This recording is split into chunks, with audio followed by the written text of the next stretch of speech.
নাকি? এরকম বলো না। আমাদের এই পুরো মিশরে 124টা পিরামিডস আছে, আর প্রত্যেকবার আমি এলিয়েন্সদের ফোন করে বলবো যে আমাদের জন্য পিরামিডস বানিয়ে দাও। এটা হতেই পারে না। মিশরীয়রাই এগুলো বানিয়েছে। তারিক, হ্যাঁ। কি? এলিয়েন নিয়ে আর কথা বলবে না। তুমি তো বলছো। মিশরের মানুষ বানিয়েছে। যদি তুমি পিরামিড বানাতে পারো তাহলে তুমি সব পারবে। চলো চলো। আর সবকিছু বলতে ও হয়তো বলতে চাইছিল একটা বিশাল অর্ধেক মানুষ অর্ধেক সিংহের সৌধ, যেটার ভিতরে অনেক গোপনীয়তা লুকিয়ে আছে। আমরা এখন স্ফিংসের সামনে ডক্টর জাহির সাথে, যিনি এখানে সবকিছু ডিসকভার করেছেন। আমি অনলাইনে পড়েছিলাম স্ফিংসের নিচে একটা মন্দির আছে পুরো সোনা দিয়ে ভর্তি, আর আমরা সেটা খুঁজে বার করব। কে সঠিক বলো, ডক্টর জাহি নাকি ইন্টারনেটের আজেবাজে থিওরি? ঠিক আছে জিমি, হ্যাঁ বলুন। একটু ধরো। ওয়াও, এটা কি এন্ট্রান্স? হ্যাঁ, আমার বিশ্বাস হচ্ছে না আমি স্ফিংসের ভেতরে ঢুকছি। আমি দেখতে চাই মন্দির আদৌ আছে কিনা। আমার মনে হয় না আমি এখানে ফিট হব। না হয়ে যাবে। ও, এটা তো দারুণ। দেখা যাক লুকোনো সোনা আছে কিনা। জাহি, আমি দেখতে পাচ্ছি একটা ফাঁকা গর্ত। আমি চাই এক্ষুনি তুমি একটা স্টেটমেন্ট দাও। আহ, আমি স্টেটমেন্ট চাই। ঠিক আছে জাহি, স্ফিংসের ভেতরে কিচ্ছু নেই। জিমি, তুমি ইতিহাস গড়তে চলেছো। ইতিহাসে নাম লেখানোর চেয়ে ভালো ভবিষ্যতের জন্য কোনো বার্তা রেখে যাওয়া। তোমার কি মনে হয় এখানে পেপারটা কতদিন ঠিক থাকবে? হাজার হাজার বছর। সত্যি? আমরা এটা মাটিতে পুঁতে দেবো। এই লেটারটার সাথে গোল্ড সোয়ার্মও রাখা যাবে? অবশ্যই। এটার মূল্য $10,000। সত্যি, এটা ভবিষ্যতের জন্য। ও, ইন্টারনেটের থিওরি তাহলে ঠিক প্রমাণিত হলো, কারণ স্ফিংসের ভেতরে এখন তো সোনা রাখা আছে। এর জন্য রেয়ার সোয়ামকে ধন্যবাদ জানিও। সবাইকে বলছি, আশা করবো তোমরা কেউ এটাকে চুরি করবে না। আমি তখন অবাক হয়ে ভাবছিলাম যে বাকিরা এখন কি করছে। তারপর আমি ওপর থেকে এই সাউন্ডটা শুনতে পেলাম। জাহি, তুমি কি হেলিকপ্টারের সাউন্ড পাচ্ছ? আমার বিশ্বাস হচ্ছে না আমরা এটা করছি। কোনোভাবে ছেলেরা মিশরের মিলিটারি গভর্নমেন্টকে রাজি করিয়েছিল যাতে ওরা হেলিকপ্টারে ঘুরতে পারে যখন আমি আর জাহি স্ফিংস এক্সপ্লোর করছি। আজকের দিনটা দুর্দান্ত। কিন্তু এই অভিযানের সব থেকে আকর্ষণীয় মুহূর্তটা এখনো বাকি ছিল। যখন তুমি আমাদের গ্রেট পিরামিডের টপে নিয়ে যাবে তখন তুমি ক্যামেরার সামনে এমন কিছু দেখাবে যা আগে দেখা যায়নি। অসাধারণ কিছু কোনো জিনিস। স্পয়লার নয়, এই ভিডিওটা যত এগোচ্ছে ততই ভালো হয়ে যাচ্ছে। আর আমরা পিরামিডের টপে যাওয়ার আগে আমরা ভাবলাম আরো কিছু গোপন রহস্য জানা যাক। এমন জায়গায় যাওয়া যাক যেখানে আগে কেউ কখনো যায়নি। রামি, আমরা কোথায় আছি? আমরা এখন টুম অফ এমেরিতে আছি। এটা এমন একটা জায়গা যেখানে সম্পূর্ণভাবে মানুষের যাওয়া আইনত নিষিদ্ধ। সেই জন্যই আমরা এখানে যাব। ভেতরে যাওয়ার আগে একটা খুব গুরুত্বপূর্ণ কথা বলে রাখি, হ্যাঁ। কেউ দেওয়ালে হাত দেবে না। তুমি শুনেছো নোলান? এই, হ্যাঁ, নোলান, একদম বুঝে তোমাকে গেছি। ভেতরে যেতে হবে না, তুমি বাইরে থাকো। তুমি- হ্যাঁ, ঠিক আছে, আমি দেয়ালে টাচ করব না। Finger food? তুমি wall toucher। কি বলছো? ওয়াল টাচার? এই বাটার ফিঙ্গারস। ও তৈরি? হ্যাঁ, আমি ভেবেছিলাম সব দেখে ফেলেছি, কিন্তু এখানে ঢুকে যা দেখলাম সেটার জন্য আমি একেবারেই প্রস্তুত ছিলাম না। ও, সবাই ভেতরে চলে এসো। ও মাই গড, ও, এটা খুব সুন্দর। এই টুমটা ছিল তখনকার দিনের হাই প্রিস্টের, মানে এখনকার দিনের ওই পোপের মতো। এখানে কাউকে অ্যালাউ করা হয় না, কারণ এই রংগুলো 4600 বছরের পুরনো। আমরা এগুলো নষ্ট করতে চাই না। এই আঁকাটা তাহলে 4600 বছরের পুরনো? একদম 4600 বছরের চারিদিকে পুরনো। আঁকা রয়েছে। ও, এই ধরনের টুমগুলো আমাদের কাছে এক একটা পিরামিডের থেকেও বেশি গুরুত্বপূর্ণ, কারণ এগুলো মিশরীয়দের ডেইলি লাইফটা এক্সপ্লেন করে। এই ছবিটার মাধ্যমে আমরা বুঝতে পেরেছি কিভাবে প্রাচীন মিশরীয়রা ওয়াইন তৈরি করত। সত্যি? ওরা এখানে আঙুরগুলোকে ফেলতো, তারপর এখানে পেশাই চলতো, তারপর সেটা বোতলে ভরা হতো। তার মানে এটা 5000 বছর আগের একটা ইউটিউব ভিডিও? হ্যাঁ, এটা কিভাবে তৈরি করা হয় তার ভিডিও। ভাই, এটা আমার দেখা সব থেকে সুন্দর ঘর। দাঁড়াও কার্ল, এদিকে আরো আছে। ও, এগুলো আবার কি? এরা হচ্ছেন সাধারণ প্রাচীন মিশরীয় আচ্ছা। যারা প্রাত্যহিক কাজকর্ম করছেন। অনেক রকম জিনিসপত্র যেমন ব্র্যান্ডি, বিয়ার পুরোহিতকে দেওয়া হচ্ছে রোগ মুক্তির জন্য। আচ্ছা, পুরোহিতদের সিজন 2 মিস্টার বিস ল্যাব শ্রম দিলে কেমন হতো, যেগুলো এখন পাওয়া যাচ্ছে?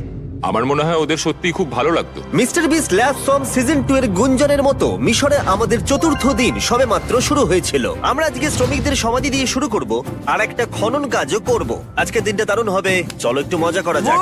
এই মুহূর্তটাকে আর একটু ভালো করতে ফেস্টিভ্যাল চকলেট খাওয়া যাক। ও দাঁড়াও, সবার জন্য এনেছো? হ্যাঁ, তোমরা পিরামিডের দিকে তাকাও। হ্যাঁ ভাই, পিরামিড দেখতে দেখতে ফেস্টিভ্যাল খাওয়ার মজাটাই আলাদা। আর যেহেতু মাত্র 22 ঘন্টা বাকি আছে, তাই ক্যামেলের থেকে আরেকটু দ্রুত কিছুর কথা আমি ভাবলাম। ঠিক আছে জিমি, তৈরি? হ্যাঁ, তৈরি। চলো, খুব ভালো লাগছে। এটা দারুণ। এটাতে খুব মজা হচ্ছে। চলো যাওয়া যাক। পিরামিড দেখতে দেখতে পাগল হয়ে গেছি আমরা। আমরা কেন ক্যামেল রাইড করছিলাম? আমার মনে হচ্ছে আমি এখন ইন্ডিয়ানা জোন্স। আমরা এখন শ্রমিকদের সমাধিতে চলে এসেছি। চলো দেখা যাক কি খুঁজে পাওয়া যায়। আর শ্রমিকদের সমাধি ঘুরিয়ে দেখাবার জন্য আমরা আরেকবার ডক্টর জাহিকে নিয়ে এলাম। এগুলো যারা পিরামিড বানিয়েছে তাদের সমাধি। জাহির মত অনুযায়ী এখানে যারা পিরামিড তৈরি করেছে তাদের সমাধিস্থ করা হয়েছে প্রায় 4600 বছর আগে। অনেকগুলো সমাধিতে তুমি দেখতে পাবে জিমি খুব সুন্দর পেন্টিং করা। এই মানুষগুলো খুব গরিব ছিল। এটা তো সত্যি অসাধারণ। এই মানুষটির নাম হলো নেফার ফিস। ওয়াও! আর আমি জানি তোমরা কি ভাবছো। শুধু দেওয়ালে লেখা আছে বলেই তোমরা বিশ্বাস করতে পারো না যে যারা এখানে সমাধিস্থ রয়েছে তারাই পিরামিড বানিয়েছে। আমিও এতক্ষণ এটাই ভাবছিলাম যতক্ষণ না এটা আমি দেখলাম। দাঁড়া। আমি যেটা ভাবছি সেটাই দাঁড়াও, এটা কি খুলি? জাহি, আমি একটা প্রশ্ন করতে চাই যেটা আমার মনে ঘুরছে। তোমরা এখানে এই খুলিটা রাখোনি তো? না, এখানে ওই মানুষগুলোর খুলিগুলো রয়েছে। মানে এটা 4600 বছর হ্যাঁ, পুরনো। আর আমরা এটা কোথাও আর এখন সরাইনি। এটা আমরা সামনে থেকে দেখছি। এটা কি মেরুদণ্ড? ও হ্যাঁ, আর আমরা জানতে পেরেছি এখানে সকল পুরুষ আর মহিলা কঙ্কালের পিঠে ক্ষত ছিল। আচ্ছা, কেন বলো? কারণ ওরা ভারী পাথর তুলতে তাই। একদম ঠিক, খুব স্মার্ট ছেলে তুমি। আর তোমরা কিচ্ছু পারো তাই? না। তোমরা কিছুই বলতে পারছো না। আর এই জন্যই তুমি বলছিলে যে এলিয়েনরা পিরামিড তৈরি করেনি কারণ শ্রমিকদের দেহ এখানে রয়েছে। এটা আমার একটা দুর্দান্ত অভিজ্ঞতা। তোমাকে অনেক অনেক ধন্যবাদ জাহি। কিন্তু এখনো অনেক কিছু করা বাকি আছে। আমরা অনেক কিছু গোপন তথ্য প্রথমবার পৃথিবীর সামনে রাখবো। ও কিন্তু মিথ্যে কথা বলছিল না। আমরা লিটারালি সব থেকে টপে যেতে চলেছি, গ্রেট পিরামিডের, যেখানে আধুনিক সভ্যতার ইতিহাসে 50 জনেরও কম গেছে। আজকের দিনটা আমার জীবনের সব থেকে ভালো দিন। খুব ভালো। কিন্তু গ্রেট পিরামিডের একেবারে টপে পৌঁছানোর আগে বেস ক্যাম্পে ফিরে আমরা একটু এনার্জি নিয়ে নিলাম। কেন তোমাদের এখানে এনেছি জানো? প্রাচীন ইজিপ্ট।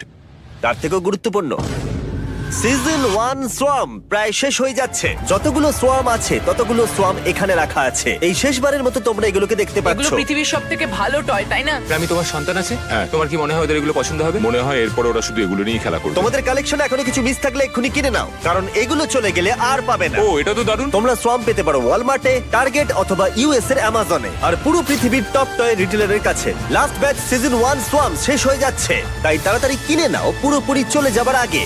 কারোর কি হাইপোক্রোম চাই? এটা মাত্র 1000টা হয়েছে। ও, দাঁড়াও, আমাকে- দেখি, আমি নেবো। দেখি একবার। ও ঠিক আছে, কাল এটা নিয়ে নিল।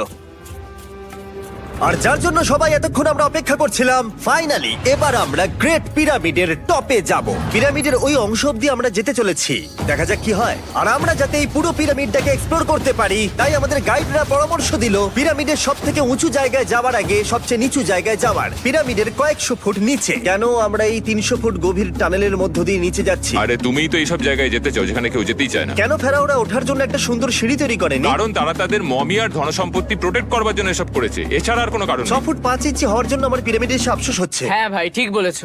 দেখো কতটা গভীর এই টানেলটা।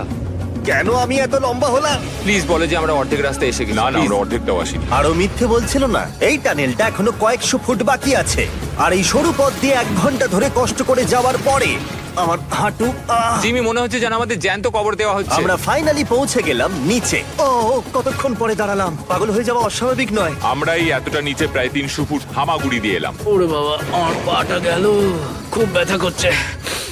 ও, এটা তো অনেক বড়।